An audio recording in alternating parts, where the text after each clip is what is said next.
year after an Austin mother told police she caught a nurse hitting her son at home. That nurse is now in jail. The mother was suspicious of her son's in-home health care nurse and started recording their time together. Now court records show 39-year-old Ben Olivier is facing felony charges related to this incident.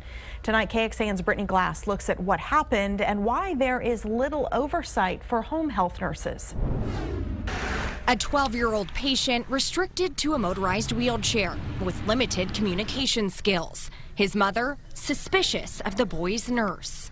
According to the arrest warrant, the alleged abuse happened at the boy's home in May of last year. Olivier was trying to remove the boy's trachea tube to clean it, and when the boy tried to stop him, police say he struck the victim's upper left cheek near his eye. The victim began to cry. Police say when they watched the video the mother recorded, the strike to the face could be heard. The boy sounded a horn on his wheelchair to get his mother's attention. But Olivier denied he'd hurt the child to his mother and law enforcement.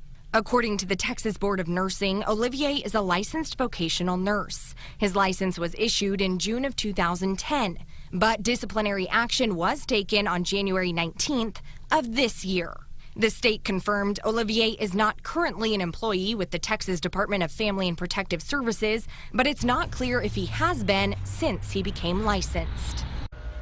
Adult Protective Services, or APS, has jurisdiction over cases that involve children who receive home health care services. We know APS did investigate this case, but a DFPS spokesperson told us they can't release the findings of that investigation because of state law.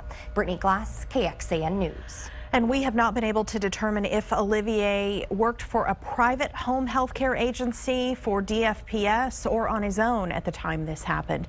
The Board of Nursing tells us as long as someone is licensed as a nurse in the state, they can practice nursing even in a private home. The Texas Board of Nursing has struggled in the past to keep up with all of the complaints against nurses. In a report to lawmakers in 2015, it said it had to hire more people in 2010 and 2011 to prevent 40% of their investigations from becoming more than 12 months old. They say the move helped address the backlog and keep year-old investigations under 30%. And there hasn't been any let-up. In 2014, they investigated more than 15,000 complaints against nurses in Texas. More than 2,200 licenses were sanctioned, and about 500 licenses were revoked or voluntarily surrendered.